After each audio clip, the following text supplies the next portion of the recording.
You've heard how to manage, you know something about how to lead, but how do you coach people? Today, how to improve your coaching with my friend Tom Henschel. This is Coaching for Leaders, episode 190.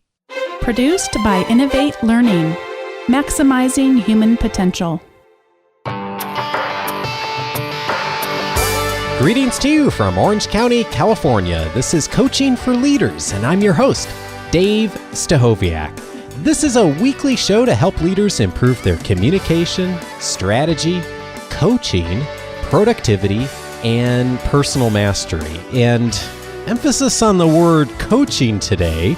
Those of you who are very long-time listeners to the show might remember that this show used to be called Coaching Skills for Leaders. And interestingly, when I first started the show, almost 4 years ago, the show was only going to be focused on that. And I realized pretty quickly, for a whole bunch of reasons, that the show should be a lot broader. But that said, we obviously talk about coaching skills on the show, but I really wanted to hit this topic head on this episode because we haven't talked about it as much as we should. And this is such an important framework for leaders to be able to coach people and to utilize good skills in order to develop others. And whenever I think about coaching and good coaching skills, I can't help but not think about Tom Henschel. And Tom is a friend and a fellow podcaster.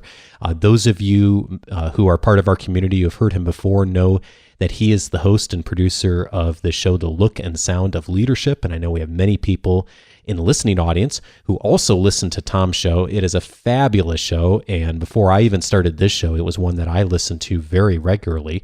And Tom airs that once a month, and he's an executive coach here out on the West Coast of the United States and does a tremendous amount of wonderful work. And I'm really pleased to welcome Tom back to the show for Tom, this is your third appearance now on Coaching for Leaders. It is. Always a pleasure. The pleasure is mine. I am so glad to get to talk to you because you live this every day. Your work is really centered around helping leaders to become more effective. You are an executive coach. You're in the trenches. You're having conversations consistently. And so I thought, who better to talk about coaching with than you, and really looking at what should we know as leaders about coaching and what are some of the things that we can keep in mind. And I think we're going to look at a few different models here today. I think maybe to start off is, how does this, when you're coaching leaders, Tom, how does this come up? Is this something that you bring up? Is it something that other people bring up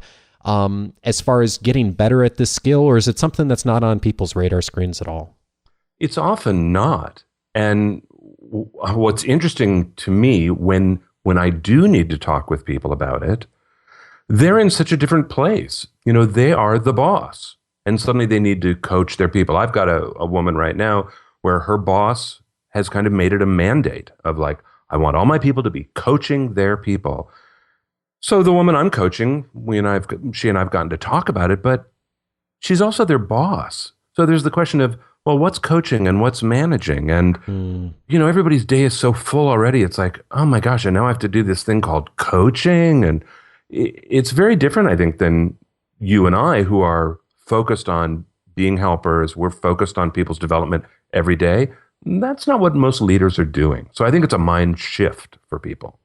Well, and this begs the question, and one I'm really curious about from your perspective, Tom. I don't think I've ever asked you this, is just how do you see the distinction between coaching and management and maybe things like training? Are those distinctions you make in your mind and you make with the people you work with? Or is there a different way of looking at it than that?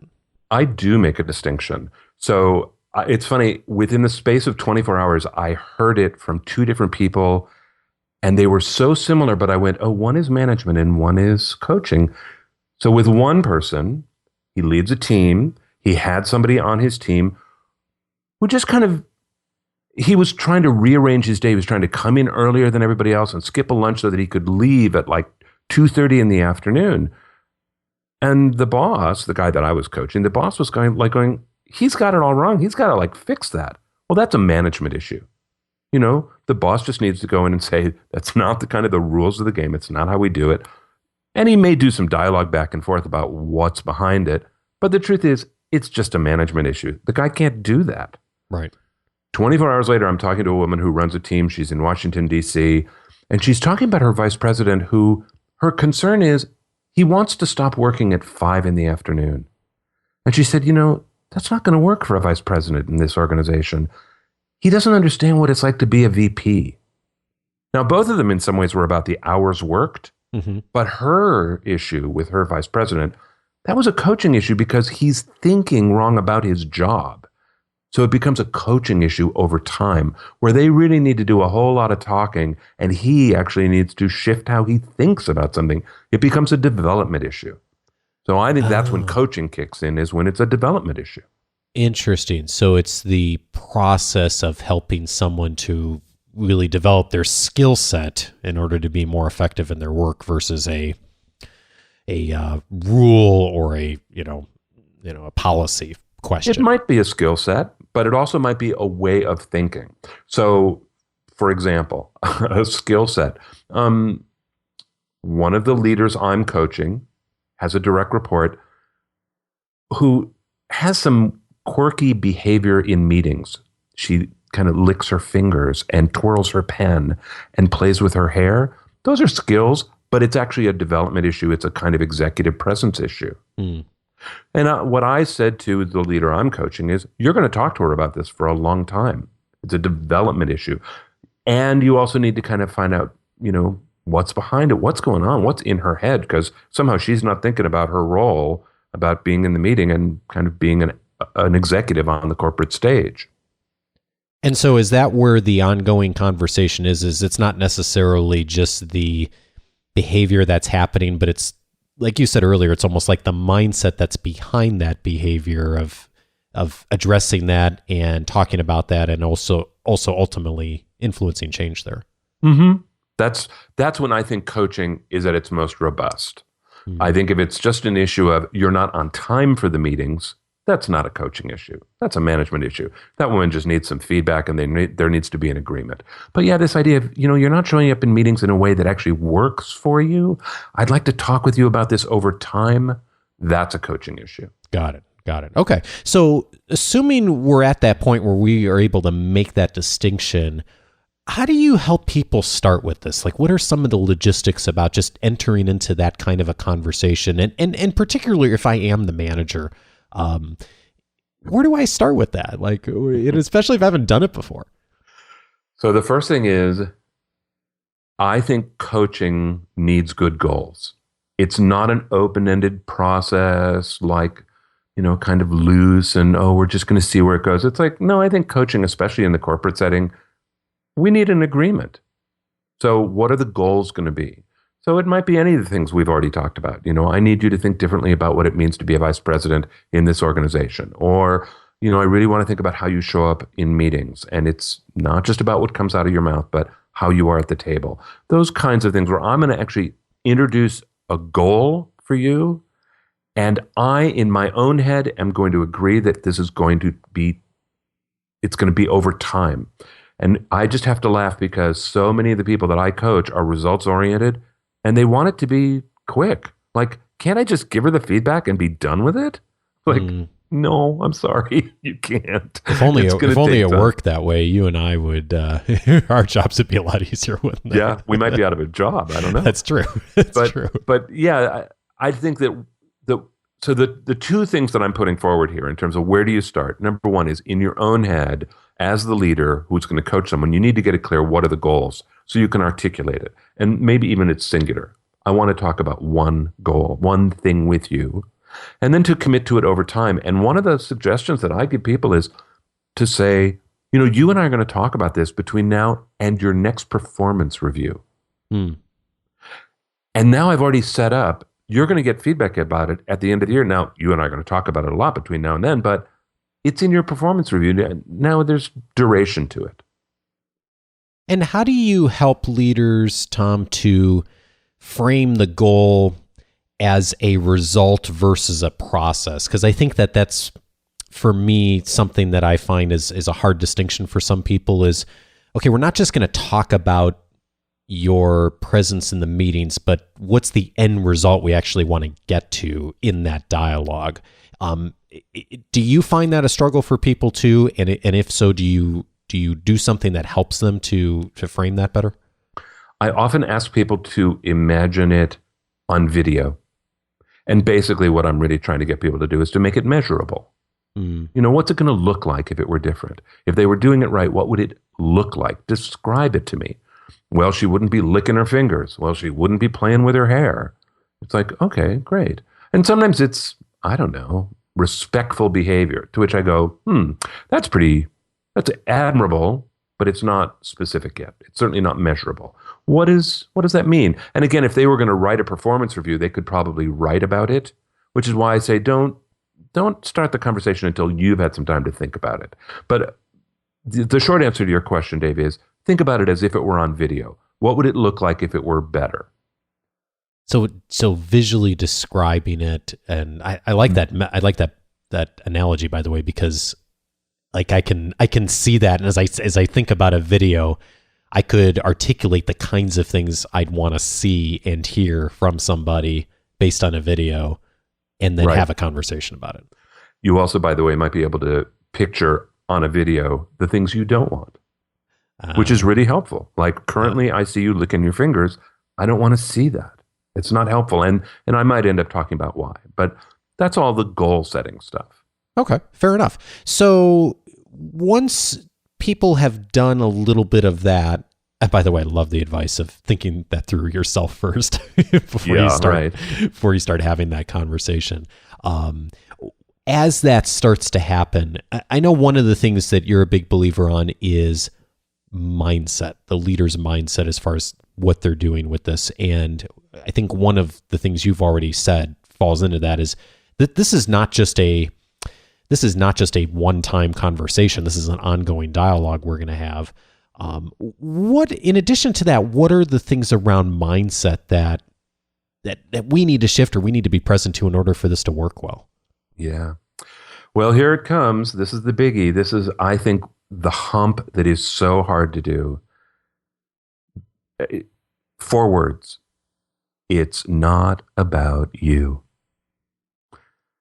And so picture this. Imagine that I'm managing you, right? And I'm going to talk to you about, I don't know, your executive presence or respectful workplace behavior or whatever I'm going to talk about. But I've gone away and I've thought about it.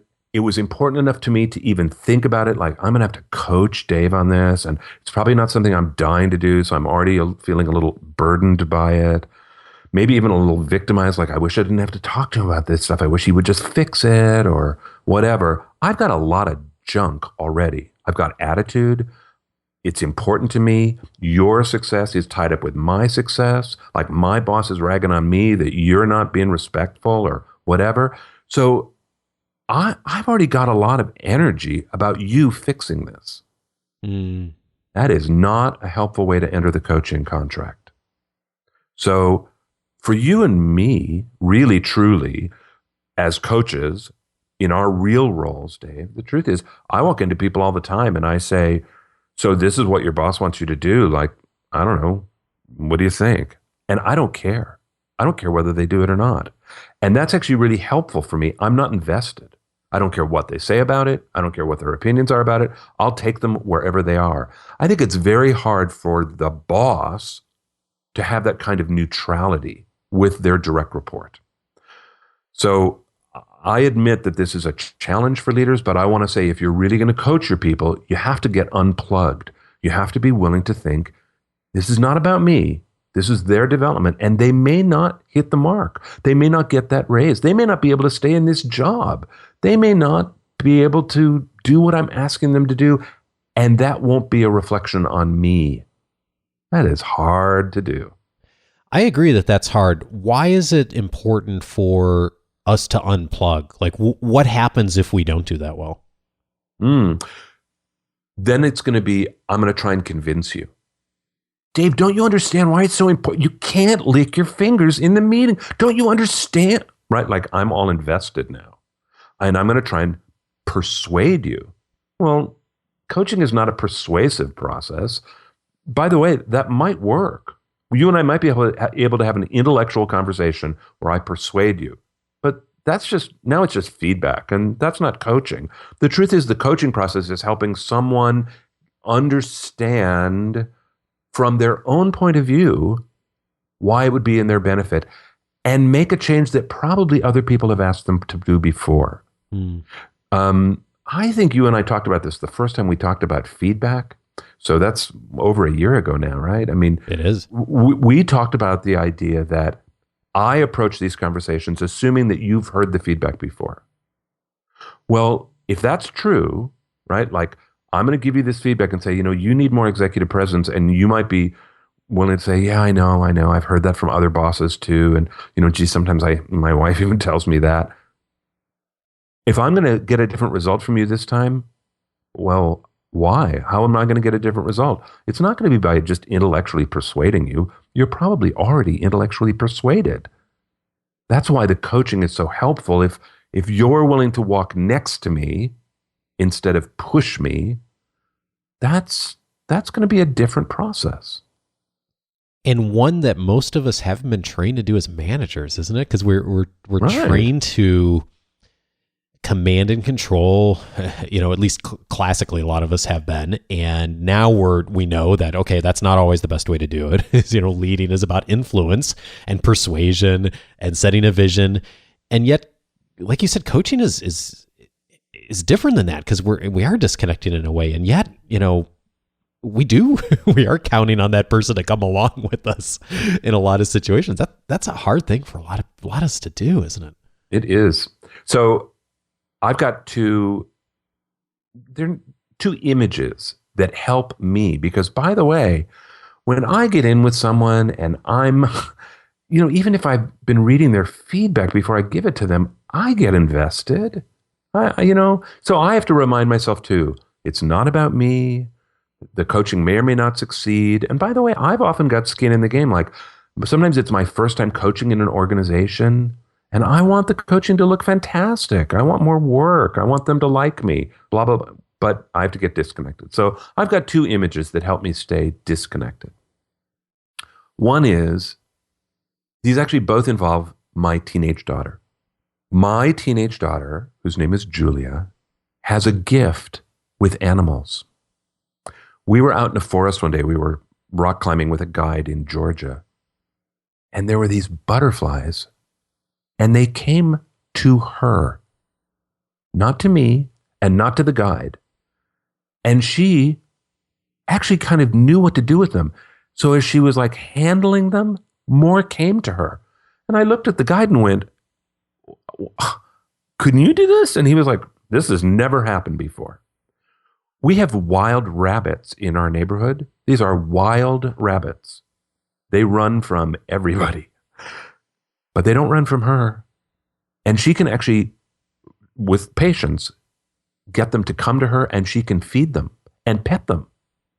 It's amazing. She has this gift. I've seen her do it with horses. I've seen her do it with dogs. I've seen her do it with squirrels. Oh, interesting. So what I observe with Julia and animals is, number one, an extraordinary amount of patience, but an amazing amount of focus on the animal. That she seems to know when she can move forward. She seems to know when to wait and let them come to her. She is completely focused on that other creature. And when I think about that, and I think about myself as the coach and my client, whoever I'm coaching, as the animal, it really helps me be patient. I don't know if this person's going to be receptive. I don't know how fast I can go. I don't know if they even want to do the work. I need to pay attention and stop making it about me, which is, hey, I need you to do good so that the coaching works, and really look at you and go, are you receptive to the feedback? Are you not? And again, just two quick things. I have two kind of barometers that I have when I deliver feedback reports. Is the person who reads the feedback, looks up at me and goes, okay, what do I need to do? They're completely on board. I can just walk right up to them and pet them, right? Mm. And the person who wants to debate the feedback with me. And sometimes for 3 or 4 sessions, they are going to debate the feedback. I cannot approach them yet. They're not ready. They are not receptive. That's not about me. That's like Julia with the animals. And I am willing to bet that's where you do some of your best work, Tom, is to step back when you need to and to allow people the time that they need to process something. And know that it's not about me. I mean, I have to remind myself, by the way, especially when it's like the fourth time and we're still debating the feedback, I must confess, by the time I'm walking to my car, I'm going like, really? What, really? Is this what we're doing? But I don't do that in the room with them. So I'm willing to be in the room with them and appear completely non-judgmental, completely patient. I'm happy to do whatever it takes in order for me to approach you. And that gets me to the second image. And this image basically is about perspective taking, which is a hard thing to do. But my daughter and I, we do a lot of national parks together. And we were about to climb this hillside that was, it was a sunny day, but the hillside was all forested. So it was dark and beautiful. And we could already feel that it was cool in this hill that we were going to climb. And we were about to enter the forest. And my daughter says, Dad, look at this. And I look at her and she's pointing behind us. And when we turned around, it was this sunny plain that led to the ocean. It was a coastal plain. Huh. And it really was radically different. It was really literally like two completely different sceneries. So one was sunny and bright and flat and very little growing on it, and the ocean. And the other was deep forest, dark forest, cold and green and shadowy. And it was like two different places.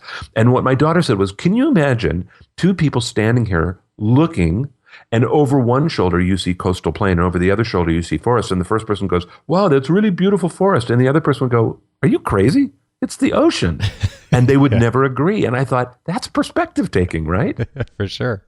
So I think often as a leader, if I want you to, have better executive presence in meetings, I'm looking at it as something outside of me and outside of you. It's a third thing between us where I look and I go, you need to be better in those meetings, Dave. Come on. Our senior vice president's in there. And Dave, come on, think about it. Just get real. Executive presence, man, stop playing with your hair. Well, it's outside me and I'm picturing it outside you. What I haven't done is I haven't approached you like you're the rabbit, right? And shifted my perspective so I'm shoulder to shoulder with you looking at this thing. Mm. And you and I are now both looking at the same scenery. You and I are both looking at the coastal plain, or we're both looking at the forest. But I'm looking at it through your eyes. Like, Dave, when you think about executive presence in meetings, when you think about like licking your fingers and kind of not paying attention, what does it look like to you? So that I can take your perspective instead of telling you about it from the outside. Oh, I love it. I love those images. They're hard. They're so hard. And sometimes these, those are, it's a simple message, but it's not easy. And I really appreciate you saying, Tom, too, like at that fourth meeting, you being out running to the car and be like, really? And that, you're a human being too. I mean, in my mind, like anytime I, listen to your show, I'm like, Tom is this, perfect executive coach. He's got it all figured out. And the reality is that we all are human beings. We all are going to be frustrated. We're going to struggle with this. But to make that conscious effort of like, okay, yes, acknowledge that, but set that aside for the, before or after, but not the moment you're there, that be present with that person, look at things from their perspective, and to meet them like your daughter does with the animals. And if you can do that you understand so much more substantially, and you earn trust to help guide someone and to get that permission to be able to develop them in a more substantial way. Agreed. And if imagine if you're the boss and you've got pressures on you, and the emails are piling up in your inbox, and you're going to be up till 10 o'clock tonight, writing that proposal and that thing that your boss wants and the slide deck for next week, and you've got all that I understand why it's really hard to imagine yourself taking the time to get out of your own perspective and I'm going to try and see this from Dave's point of view. And it's like, it's hard. It's really hard when the day is clicking by and I barely have time to put this on my calendar. So my heart goes out to the leaders who have to do this. The truth of the matter is you and I are paid to do it. Mm-hmm. You know, I'm paid to go in that room and be patient. I'm paid to go in that room and take the guy's perspective.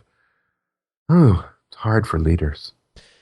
It is. And, one of the perspective shifts I know was helpful to me is reading leadership books and I've always been interested, Tom, how many successful leaders and even in large corporations who do devote and a lot of their time to this, to coaching and development, and do really perceive that that's what they're paid for also, in addition to all the other work that a leader does, the strategy, the vision, the communication, all the other aspects of leadership. And so, I mean, one of the things I certainly hope for all the people who are part of our audiences is that they do see coaching as part of their job. Because I think that sometimes for a lot of leaders, it only seems part of the job when it's a problem and I need to deal with it. But that really, it should be part of the ongoing conversation and dialogue in a lot of professional capacities. That would be a wonderful conversation for your listening community. Do people see coaching as part of their jobs? And do they have time for it? I mean, that's a great question. I just want to put in my little 2 cents about it, which is at the beginning of our conversation today, Dave, I said, I've got this woman who is being told by her boss, you need to be a coach for your people. And that senior leader is telling all her people, you need to be coaching more. This is actually in an HR group. And the woman I'm coaching, bless her heart, is highly results oriented. She cranks out a ton of work for the corporate HR function. And she's not terribly patient around development.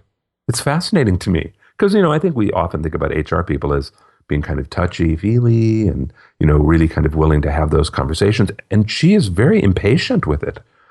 So she's kind of a really good reminder for me that, and by the way, and she's female. So we often think, oh, well, women are better at this than men and, all that. It's like, she is so not the stereotype. Mm-hmm. And I wonder if she is more like the people in your coaching community listeners or not. I just wonder. I don't know. Yeah, I wonder too. And I do find that I'm still often surprised, Tom, that a lot of leaders don't see this as part of their regular role until there is a problem or something comes up, there is feedback that needs to happen. And I also find that the people who have made that shift really can do some extraordinary things, and really have some amazing relationships with people. And those are the kinds of people that you'll talk to someone and they'll say, oh, I had this great boss 15 years ago. And when you start asking, and one of my favorite questions to ask people, by the way, when we're talking about leadership is, what's the best leader you ever had? And to have some conversation about that, have them identify what are some of the things. And it seems to me that one of those things often is the kinds of things we're talking about today. That's someone who is willing to come alongside and stand shoulder to shoulder and really invest in someone, and for whatever reason was able to develop that skill to do that and did that in some way for someone. That's really powerful for people. And sadly, it's not that common. That's why, it's not. You hear about, someone like, oh, is this one person 20 years ago? Well, but I think most of us were not trained in relationship skills. I mean, I know that all the skills that I have, that I bring to not only my family, but, my work and all that, those are all skills I've learned as an adult. I wasn't taught them in my family of origin. I wasn't even taught them as a young adult. I certainly didn't learn them, in my actor training at the Juilliard School. I mean, they weren't teaching us relationship skills. Those were hard won. Really, those were difficult. And by the way, I didn't have them when I entered my marriage. And I mean, I really had to fight for those skills. And a lot of people aren't rewarded for those skills. They're rewarded for being smart. They're being rewarded for being fast. They're rewarded for cranking out good work or being highly competitive. It's tough. So my heart goes out to people. I can imagine that there's many people listening to this podcast going, yeah, that sounds great. That sounds admirable. It's not what I do. Yeah. Or I don't have the time, because it does take time. If I may, can I shift us into talking about the last little piece today, which is some skills? Please. To help with this? Please. Yeah, absolutely. Because I think that is part of the challenge is, a lot of like you said, Tom, a lot of organizations don't value this. And so what are some of the things we could do maybe that would help to develop this? Well, so if you've got this mindset that, hey, I want to try and approach them the way they need to be approached. I'm going to be patient. I'm going to try and go shoulder to shoulder so that I can look at it through their eyes and do perspective taking. Then one of the things that you have to do as a skill is let them go first. And let me just say what I mean by that. So if I'm going to coach you on, let's say, improving your relationships with your peers, I need to set the goal. I need to tell you the video. That's my job. Right. So, Dave, between now and our next performance review, I want to talk with you about improving the relationships with your peers. Let me tell you what I mean by that. And here's a way that you didn't do it last week that I saw, and here's what the video would look like if you did. Now, it would be really natural for me to keep talking. I've been down the road probably. Maybe I've got a war story, or I've got I think you could really get a promotion if you could do this. Like, I've got lots to say about it. But I want to suggest that once you as the leader set out the goals, then let them go first for quite a long time. And what does that mean? It means stop talking and ask an open-ended question. Now, I'm guessing that on Coaching for Leaders, that you have probably talked about open-ended questioning versus closed-ended questioning. We have. I'm guessing you have, but I also want to say, I think there are good and bad open-ended questions in this situation. Ah, okay. Say more about that. So I'm going to say to you, hey, relationships with your peers, here's what the video looked like last week. That's not good for you. Here's what I think the video would look like. What do you think about that, Dave? Now, that's an open-ended question. What do you think about that, Dave? I don't think it's a good open-ended question, and here's why. It asks you to comment on my feedback. It asks you to give a commentary about the goal. I think what's a really helpful coaching question is one that allows you to respond however you want to respond. But I'm not going to put you in a box and say, comment on that, on my idea. Because, by the way, then it's still about me, right? Yep. But I'm going to ask you something completely neutral, like, gee, Dave, what does all that sound like to you? And I have no idea how it sounds to you. I'm not asking you to comment. I'm just saying, where are you right now? What does that sound like to you? Interesting. Yeah. And then the other one the other one sounds more leading. Now that you've said the second one, I could see how that could be not as helpful, and you're not really looking at it from their perspective. Mm-hmm. Well, and I don't even know what their perspective is yet, right? I've just introduced the topic. Yeah. Right. So here's the topic: better relationships with your peers. Your turn. And so I let you go first from the very beginning, and this is where I get the image that I'm Julia approaching the rabbits. I have no idea. Maybe you're going to say, that's ridiculous. Maybe you're going to say, oh, my parents used to tell me that when I was a kid. I mean, I don't know where you're going to go. And wherever you're going to go, I'm still not going to have anything to say about it. I'm going to just keep asking you questions. That's interesting. Tell me more about that. Just like you did to me. Tell me more about that, right? Yeah. I am not going to go first. This is what I call earning the right to give advice. Ah, and you said something a minute ago of that might happen for a while. That might not just be a question or two, right? Yeah. Yeah. So look, how long's a while? We've got between now and our next performance review. Oh, so this could be months. Could be. So maybe I'm just going to let you talk about that for 5 minutes, 7 minutes, 10 minutes, and I'm going to say to you, those are really interesting thoughts. Listen, we'll talk about this again next week. I'm interested to hear how you think about it next week. And I've not said anything. And you come back next week and I go, so what are you thinking about since last week? And I still don't have anything, like, look, the truth is I gave you the feedback. I told you what it looked like, something I saw in the hallway or whatever. And I've given you the image for what I'd like it to look like by December. Why do I need to keep talking? Yeah. Why do I need to be the expert about this? Oh, interesting. So, and that's, okay. by the way, pardon me, I'll just finish. Yeah, that's please. why I think it's coaching as opposed to managing. Yeah. I like it. Okay, so I know the practical question that people are wondering, and people who are handling this right now this week is like, okay, so how do I know when to step back in? Like, how do I know to move beyond that phase where they go first and then to be helpful at the next step? If my real goal is to stand shoulder to shoulder with you so that I can see it the way you see it, that's when I'll get to have a conversation with you about it, because now I have no judgment. Now I go, oh, that's really interesting, Dave. You know what? That happened to me. That happened to me with my brother-in-law.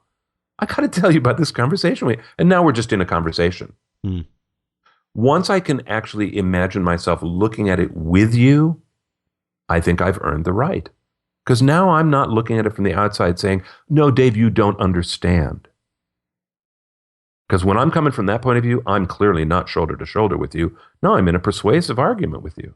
Got it. And so if to continue the analogy, if they're facing the ocean and I'm facing the forest, I'm not trying to get them to face the forest. Yes, I am. Now. Well, but first, I'm turning to face the ocean with them, right? Right. And then Yes. we're coming to turn to face the forest together. Right. But they're viewing this issue of relationships with peers by looking at the ocean, the coastal plain, right? And I'm like going, oh, I see what you see. That's interesting. And at some point, I'm going to say, by the way, do you know there's a forest behind us? Right. And you're going to go, you're crazy. And I'm going to go, well, I thought you were going to say that, but no, there really is a forest behind us. I've seen it. I know it's there. I'd love to show it to you. By that time, I've earned the right because I'm looking at your coastal plain and I'm not denying that the plain is there. Because that's what happens when we can't take someone else's perspective and we're fighting for our own. Is I'm denying your perspective. No, you don't understand. That's a denial. And this is the part that almost nobody does, Tom, is they stand looking at the forest and the other person's looking at the ocean and they demand that they turn around and look at the forest. And like you said, sometimes that works and it produces the results, but it's not coaching. Coaching is meeting them where they are and then coming around together. Right. And look, I mean, we've all done it where the conversation's over. We go to our next person. We go, oh, you wouldn't believe what she just said to me. Do you know what she thinks? She thinks there's an ocean out there. She's nuts. Right? And we deny their entire point of view, their entire reality. And we do that. Like, why would she do that in a meeting? We ask those questions of people. Why would she do that? Well, for her own reasons. Why don't you find out what they are? So just to stick with the skill building, going back to that, which is the open-ended questions that are completely neutral, that earn the right to advise, that's the skill that we're talking about. So I would say to your listening community, go back to the episodes around open-ended questioning. I don't know. I'm guessing you may have talked about it more than once. Oh, yeah, for sure. And I'll put a link to the resources in the show notes here, and also the past couple of times that Tom's appeared on the show. He mentioned the feedback episode, which was 107 when you last appeared, Tom. This is great, Tom. I love the two images that you've presented us, and just thinking about that from the standpoint of how do I meet people where they are, appreciate their perspective, and then work with them to help them to get to where they're going to go. That's ultimately going to benefit both of us. And if you found this helpful, I mean, this is the kind of thing that Tom does on his show. Every I guess it's the first Thursday of the month, Tom, right? Yeah. Every first Thursday of the month, Tom airs a show, and it is a window into an executive coaching conversation. And I have always found it to just be masterful how you put together these topics and conversations, Tom, and really utilize good analogies. Tell us a little bit more about the show for those people who aren't familiar with it already and how folks can track you down. The Look and Sound of Leadership is the name of the podcast. It also, if people want to subscribe and get it in email, they can do that. It's in iTunes, it's in Stitcher. It's also on my website. My company is Essential Communications, and our website is essentialcom with 2 M's.com.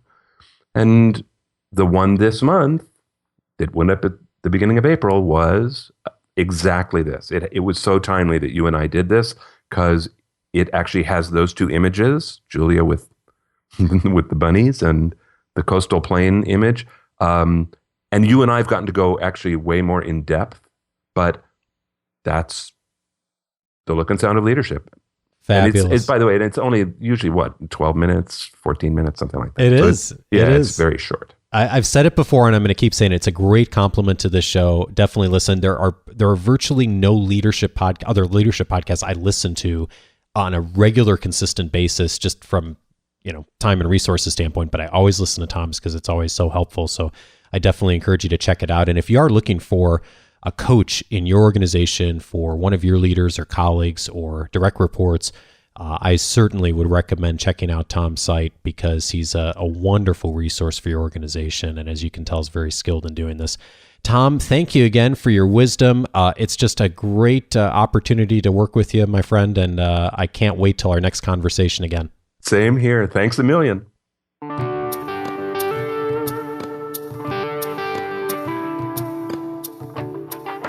I love the image of the ocean and the forest, and it's been a couple of weeks since Tom and I recorded this conversation, and now reflecting back, I've referenced this image a couple of times already, just in my thinking of approaching people, and I found it really helpful, and I hope that you have found it helpful as well. And I'm also remembering from the conversation too, those 2 questions that Tom had for us, our community. Do you see coaching as part of your job? And do you have the time for it? And I'd really be interested in what you think about those 2 questions. And I hope you'll go onto the show notes and comment on that if you have a moment to join the conversation. You can do that at coachingforleaders.com/190. I'd like to know if you feel that coaching is part of your job and do you have time for it? And it'd be interesting to hear what the different thoughts are on that in our community. And while you're online, I also hope you'll consider submitting a question for next week's Q&A show. That's going to be episode number 191. And to submit a question, the best way to do that is by audio at coachingforleaders.com/feedback. You can record right there on that page, and you can even listen to it before you submit it. So send in your question, and the topic for the episode is around books. So anything related to books, how you're using books for your learning, book recommendations. Maybe you even have a recommendation for our community of a book that's been really helpful to you in your development as a leader. I would love to hear it, so definitely get in that feedback. Again, coachingforleaders.com/feedback is the best way to do that. And I also hope that you'll join my weekly leadership guide. It's delivered to your inbox on Wednesday and includes my thoughts and recommendations on the best articles, podcasts, videos, and books that will support your development between the shows.